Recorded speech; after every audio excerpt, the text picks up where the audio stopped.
Hi friends, welcome back to my channel. నేను మీ నవీన్ కుమార్. ఈరోజు వచ్చేసరికి కొత్త వీడియో అనమాట. రాజ్య యువ వికాస్ స్కీమ్ గురించి అప్లికేషన్ ప్రాసెస్ ఏ విధంగా చేసుకోవాలి. తెలంగాణ ప్రభుత్వం ఈ స్కీమ్ని రీసెంట్గా లాంచ్ చేసింది అనమాట. మనకు ఈ స్కీమ్కి అప్లికేషన్ చేసుకోవడానికి రీజన్ ఏంటి, అసలు ఈ అప్లికేషన్ చేసుకుంటే ఏం బెనిఫిట్స్ ఉన్నాయి అనే దాని గురించి మనం ఈ వీడియోలో కంప్లీట్గా తెలుసుకుందాం. ఈ అప్లికేషన్ ప్రాసెస్ కూడా తెలుసుకుందాం. ఎవరైనా అప్లికేషన్ చేసుకోవాలి, ఎలా అప్లికేషన్ చేసుకోవాలి కంప్లీట్గా ఈ లాస్ట్ వరకు చూడండి. వీడియో మీకు మొత్తం అర్థమవుతుంది అనమాట. సింపుల్గా మీ మొబైల్లోనే చేసుకోవచ్చు, ఇక్కడికి వెళ్ళాల్సిన అవసరం అయితే లేదు. ఎవరైనా అప్లికేషన్ చేసుకోవచ్చు, ఏం ప్రాబ్లం అయితే ఉండదు. ఇక్కడ చూసుకున్నట్లయితే మనకు రాజ్య వికాసం అనేది ఒక స్కీమ్, అంటే మనకు ఏదైనా వర్క్ చేసుకోవడానికి కానీ ఏదైనా బిజినెస్ పెట్టుకోవడానికి కానీ లోన్ ఇచ్చేటటువంటి స్కీమ్ అనమాట. దీంట్లో సబ్సిడీ వస్తుంది అనమాట. మనకు ఇంత అమౌంట్కి ఇంత సబ్సిడీ అని మనకు అందులో ఎంట్రీ చేసినప్పుడు చూపిస్తుంది. నేను అది క్లారిటీగా మీకు చెప్తాను. లాస్ట్ వరకు ఏడా స్కిప్ చేయకుండా మీకు కంప్లీట్గా ఈ వీడియో అయితే అర్థమైతే చాలా సింపుల్గానే చెప్తా.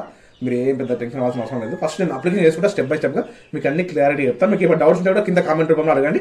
నేను ఖచ్చితంగా అన్నిటికీ రిప్లై ఇవ్వడానికి ట్రై చేస్తాను. ఖచ్చితంగా వీడియోని లైక్ చేయండి, అందరూ ఇన్ఫర్మేషన్ యూజ్ అయితే. చూడండి, ముందుగా మీరు మీ మొబైల్లో గూగుల్ క్రోమ్ ఓపెన్ చేసేయండి. ఓపెన్ చేసిన తర్వాత సర్చ్ బార్లో OBMS అని టైప్ చేయండి. OBMS అని టైప్ చేసిన తర్వాత సెర్చ్ చేయండి. సెర్చ్ చేయగానే మనకు ఫస్ట్ లింకే వస్తుంది చూడండి. ఇదిగో OBMS for centre good governance అని ఉందా, అదాన్ని మీరు జాగ్రత్తగా ఆ లింక్ని ఓపెన్ చేయండి. ఆ లింక్ కూడా డిస్క్రిప్షన్లో ప్రొవైడ్ చేస్తాను. ఫస్ట్ లింక్ ఓపెన్ చేయగానే ఈ విధంగా వస్తుంది చూడండి. క్లిక్ టు మెయిన్ వెబ్సైట్, లేకపోతే for Rajiv Yuva Vikas scheme registration click అన్నది ఈ లింక్ పైన క్లిక్ చేసేయండి. ఈ లింక్ పైన క్లిక్ చేయగానే మనకు చూడండి ఈ విధంగా రావడం జరుగుతుంది. Click to application form Rajiv Yuva Vikas scheme SC ST OBC corporation అని చూడండి. ఈ లింక్ పైన అయితే ఓపెన్ చేయాలి. మనకు అప్లికేషన్ ఫామ్ అయితే ఓపెన్ అవుతుంది. చూడండి, ఈ విధంగా ఓపెన్ అయిన తర్వాత మీరు SC కార్పొరేషన్కి అప్లై చేస్తున్నారా, ST కార్పొరేషన్కి అప్లై చేస్తున్నారా, BC కార్పొరేషన్, మీరు ఏ క్యాస్ట్ వల్ల అయితే ఆ కార్పొరేషన్కి అప్లై చేసుకోండి, వేరే దానికి అప్లై చేయకండి. BC కార్పొరేషన్కి ఒక అప్లికేషన్ చేస్తున్నాం కాబట్టి అది చూపిస్తాను మీకు సింపుల్గా. ఈ విధంగా క్లిక్ చేసిన తర్వాత చూడండి, మనకు ఇక్కడ ఇది ఫస్ట్ చూసుకున్నట్లయితే beneficiary registration for BC corporation ఉంది. ఇక్కడ మనము ఆధార్ కార్డు, అంటే మీ ఆధార్ కార్డు మీద ఏ విధంగా పేరు ఉందో ఆ విధంగానే ఎంటర్ చేయాల్సి ఉంటుంది.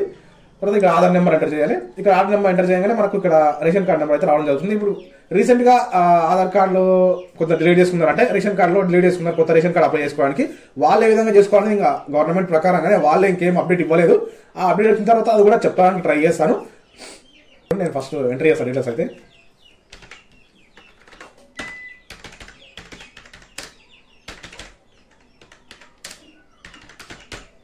నా నేమ్ క్లిక్ చేస్తున్నాను, తర్వాత ఆధార్ నెంబర్ ఎంటర్ చేస్తున్నాను.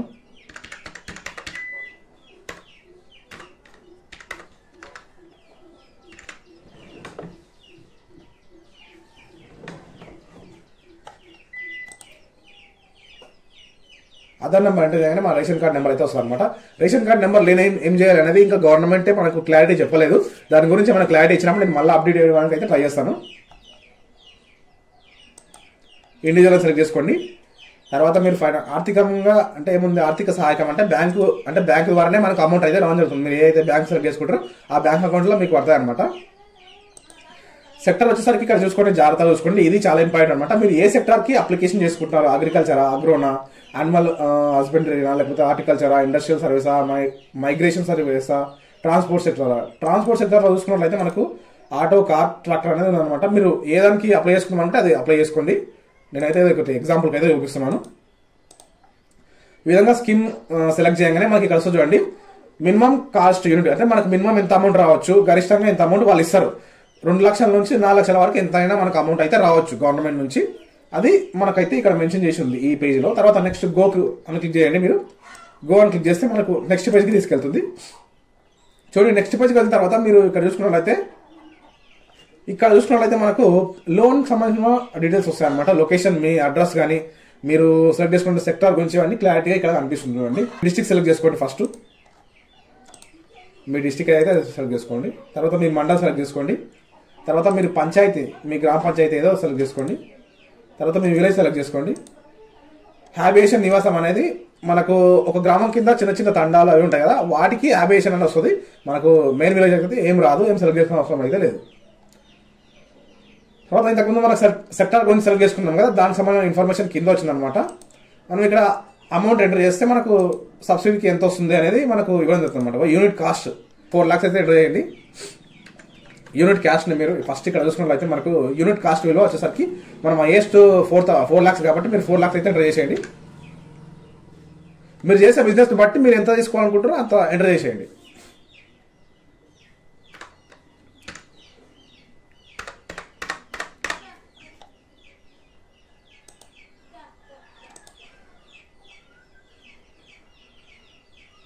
చూడండి, మనం 4 lakhs ఎంటర్ చేసినప్పుడు మనకు సబ్సిడీ వచ్చేసరికి 2,40,000 వస్తుంది. మనము ఆ బ్యాంకులో లోన్ వచ్చేసరికి 1,60,000 అయితే మనం కట్టాల్సి ఉంటుంది అనమాట. అంటే మీకు ఈ సబ్సిడీ అనేది ఆడ ఎంటర్ చేసిన అమౌంట్ని బట్టి మారిపోతూ ఉంటుంది. చూడండి, నేను ఇప్పుడు 3 lakhs ఎంటర్ చేసిన అనుకోండి, అప్పుడు అమౌంట్ మారిపోతే లోన్ మారిపోతే 1,80,000 సబ్సిడీ వస్తుంది. ఇక్కడ 1,20,000 మీరు కట్టాలన్నమాట.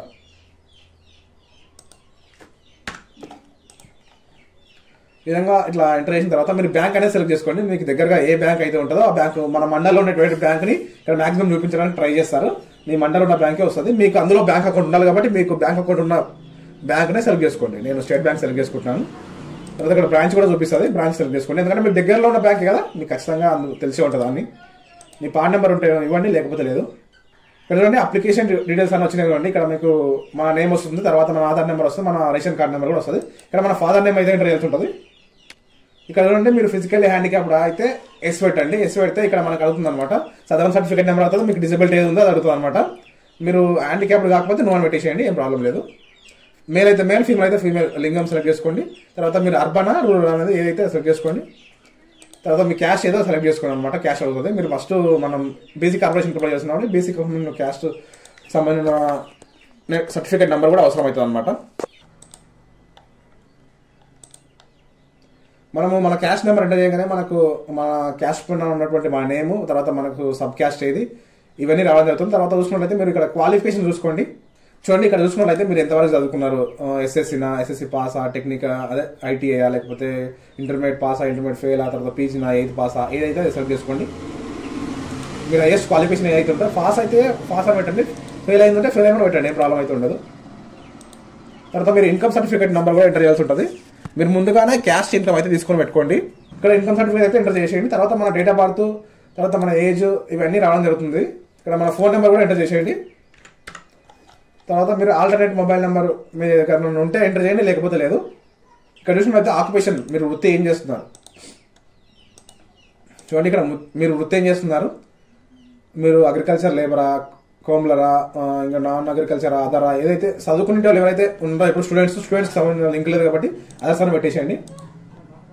ఇంకా అదర్స్ పెడితే అయిపోతుంది. ఇక్కడ మీ ఇంటర్ నెంబర్ వేసేయండి, మీకు కంప్లీట్ అడ్రస్, మీ ఆధార్ కార్డు ఉన్నటువంటి అడ్రస్ అయితే ఎంటర్ చేయండి. ఇక్కడ మీరు ఇక్కడ చూసుకున్నట్లయితే మీ ఫోటో అయితే అప్లోడ్ చేసి ఉంటుంది. పాన్ కార్డ్ అయితే ఏం అవసరం లేదు, ఉంటే అప్లోడ్ చేయండి, లేకపోతే లేదు.